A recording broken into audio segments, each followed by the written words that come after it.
उनकी ससुराल तहरीर शौकत थानवी साहब की है। मिर्जा साहब ने लाख बार कहा कि हमारा जाना ठीक नहीं। अव्वल तो तुम्हारे हालात कुछ निहायत नामाकूल हुए हैं, दूसरी हमारी जबान खुद हमारे इख्तियार में नहीं है। बात करने के बाद पता चलता है कि जो ना कहना था वो कह गए, मगर मिर्जा ने एक ना सुनी। दीरीना मरासिम का वास्ता दिया, अहबाब नवाजी के खुदा जाने कितने तारीखी हवाले दे डाले कि किस तरह दोस्तों ने दोस्तों के पसीने पर खून बहाया है, और आखिर में आंखों में आंसू भरकर कुछ इस तरह इल्तजा की कि हम उनके साथ उनकी होने वाली ससुराल जाने पर राजी हो गए। मगर सिर्फ राजी होने से तो काम नहीं चलता। जरूरत इसकी थी कि बाकायदा रिहर्सल कर लें कि वहां जाकर हमको क्या कहना पड़ेगा और कौन सी बातें ऐसी हैं जिनका हरगिज इजहार ना किया जाए। मिर्जा ने रवानगी से एक रोज कबल बाकायदा रिहर्सल कराया कि बस तुम मेरी तारीफों के पुल बांध देना कि ऐसा लड़का किस्मत वालों ही को मिलता है, पढ़ा लिखा, सलीमुत्तबा, कमाऊ, साहिब जायदाद, मुतअद्दिद तो मकान है जो किराए पर उठे हुए हैं, दुकानों का किराया अलग आता है, खानदान ऐसा कि जिसकी शराफत की कसम खाई जाती है। अर्ज किया, अगर उनको मालूम हो गया कि आपके बुजुर्गों में कुछ सजा याफ्ता भी गुजरे हैं तो? मिर्जा ने इधर उधर देखकर कहा, अव्वल तो उनको पता ही कैसे चल सकता है, और अगर चल भी जाए तो तुम निहायत आसानी से कह सकते हो कि वो हजरत जरा कांग्रेसी वाक़े हुए थे, सियासी मजाक था, लिहाजा नजरबंद कर दिए गए थे। पूछा, और पढ़ा लिखा जो मैंने कह दिया और वो बैठ गए इम्तिहान लेने, मैं किस तरह भांप सकूंगा? मिर्जा ने डांट दिया, बकते हैं आप। अरे मियाँ, कौन लेता है इम्तिहान? बस तुम जरा धौंस गांठ देना, फिर किसी की हिम्मत ही नहीं हो सकती। सबसे ज्यादा उनको खानदानी शराफत का ख्याल है। हमने कहा, और इसी सिलसिले में तुम सबसे ज्यादा गड़बड़ हो। अरे भाई, तालीम का यह हाल है कि ग्रेजुएट ना सही फिर भी उर्दू मिडिल तो पास ही हो, जायदाद ना सही मगर अक्सर कीमती चीजें तुम्हारे पास हैं। एक तो चांदी का खलाल ही मैं देख चुका हूं, एक फाउंटेन पेन भी याद पड़ता है मुझको, कमीज के बटन भी खासे रख रखाव के हैं, मगर खानदान का ये हाल है कि कोई कहता है कि मिरासी हो, और खान साहब तो कसमें खा रहे थे कि ये लोग बंदर वाले हैं। मिर्जा ने उलझकर कहा, ये सब गलत है, बेहुदा हैं ये लोग। अलबत्ता ये जरूर है कि वालिद साहब का इंतकाल कुछ ऐसा रवा रवी में हुआ कि मैं खुद उनसे पूछ ना सका कि हम लोग दरअसल हैं क्या। मगर अब यही तो तुम्हारा कमाल है कि वहां सबको ऐसा शीशे में उतारो कि बात भी बन जाए और नाक भी ऊंची रहे। हमने कहा, मियाँ, तुमको नाक ऊंची करने की फिक्र है और मैं ये सोच रहा हूं कि जाने से पहले कम अपनी नाक का तो बीमा करा ही लूं। अरे वहां ना जाने क्या उफ्ताद पड़े। कहने लगे, खैर ये तो मजाक है, मगर मैं चाहता हूं कि पहले से हम दोनों ये तय कर लें कि वहां क्या बयान देना है, ताकि हम दोनों के बयान में कोई फर्क ना हो। मसलन कौम क्या होनी चाहिए मेरी? अर्ज किया, ना बहुत ऊंची ना बहुत नीची, कुछ वाजिबी सी हो। मिर्जा तो कहलाते हो, बस मुगल ठीक है। कहने लगे, सिर्फ इतना काफी नहीं, मैं बताऊं, तुम ये कहना कि शाहाने मुगलिया से इनका सिलसिला मिलता है। हमने कहा, मालूम होता है बेहद पिटवाओगे। चापलूसी करते हुए बोले, कौन मार सकता है मेरे भाई को?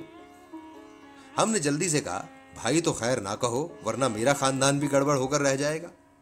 दोस्ती का रिश्ता काफी है, दोस्त यहां थोड़े हैं और भाई बहुत। कहने लगे, अगर महर और पानदान खर्च वगैरह लिखवाने पर जोर दें तो इनकार हरगिज ना करना। हमने कहा, इनकार तो नहीं करूंगा, मगर गवाही के दस्तखत की उम्मीद भी ना रखना। अब तो जरा चक्कर में आए, पहले कुछ गौर फरमाते रहे, फिर कहने लगे, वहां देखा जाएगा, अभी तो कल जाना है, तुम भी गौर करो, मैं भी गौर करता हूं।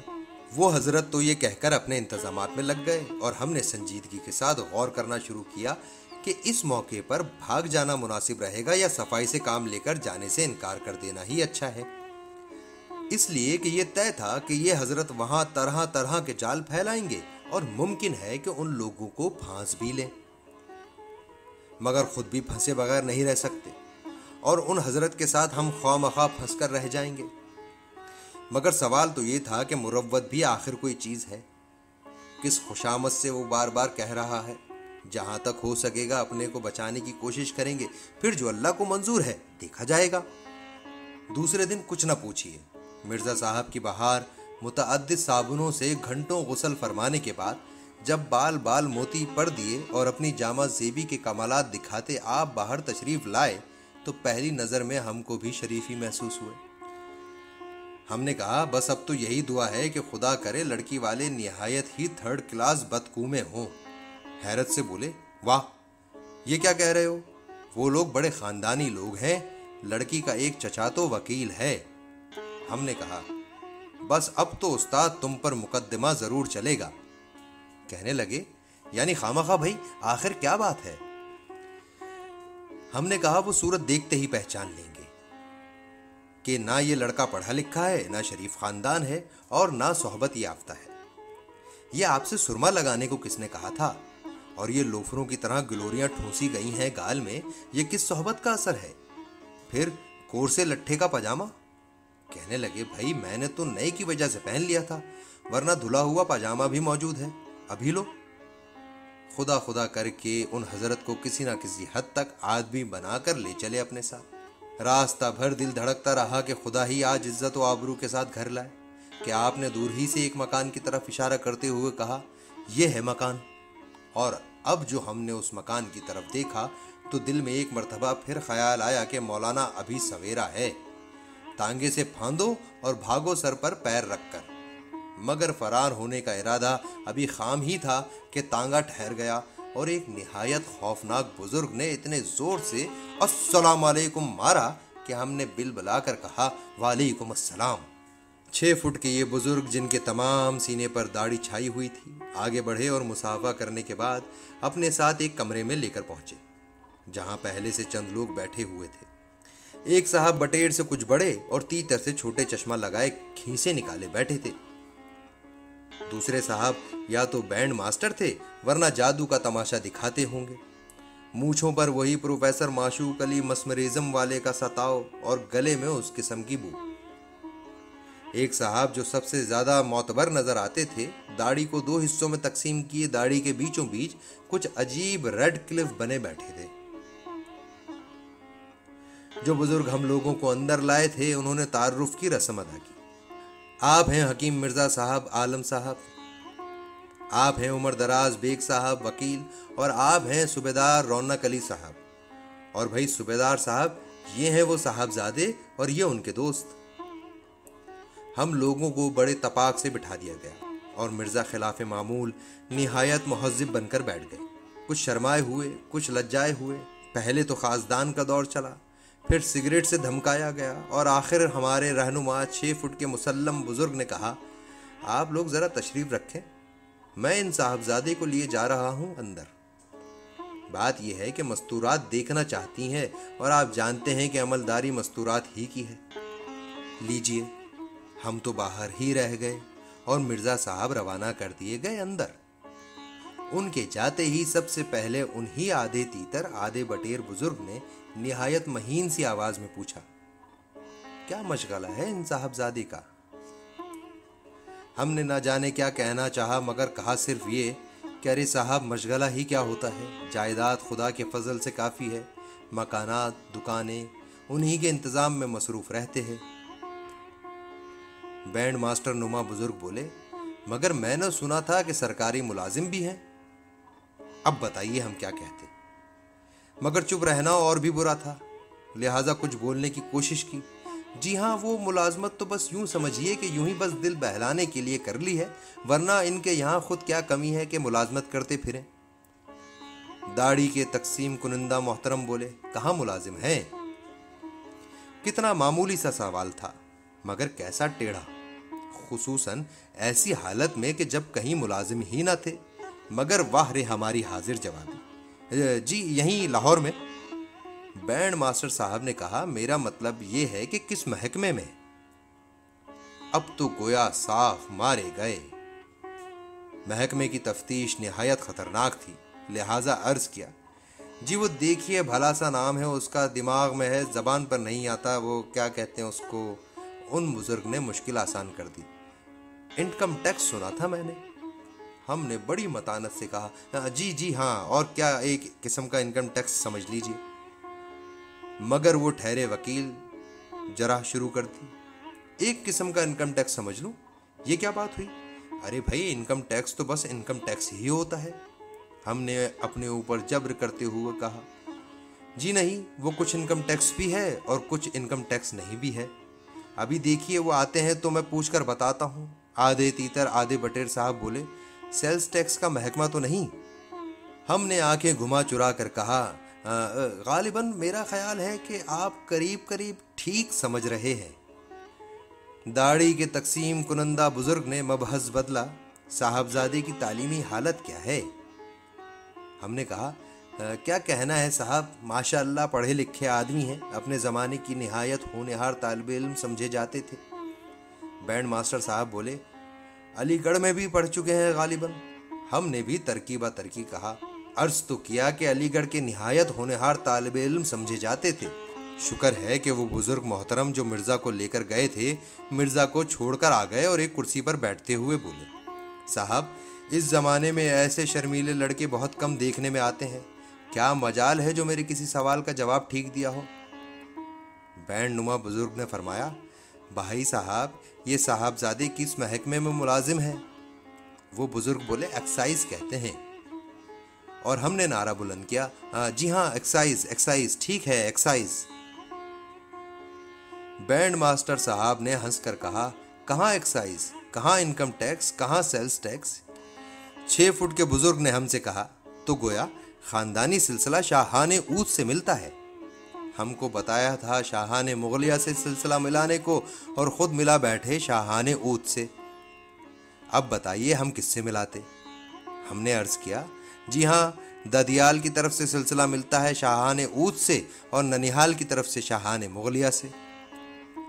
आधे तीतर आधे बटरेर साहब ने कहा, शिजरा तो मिल सकेगा।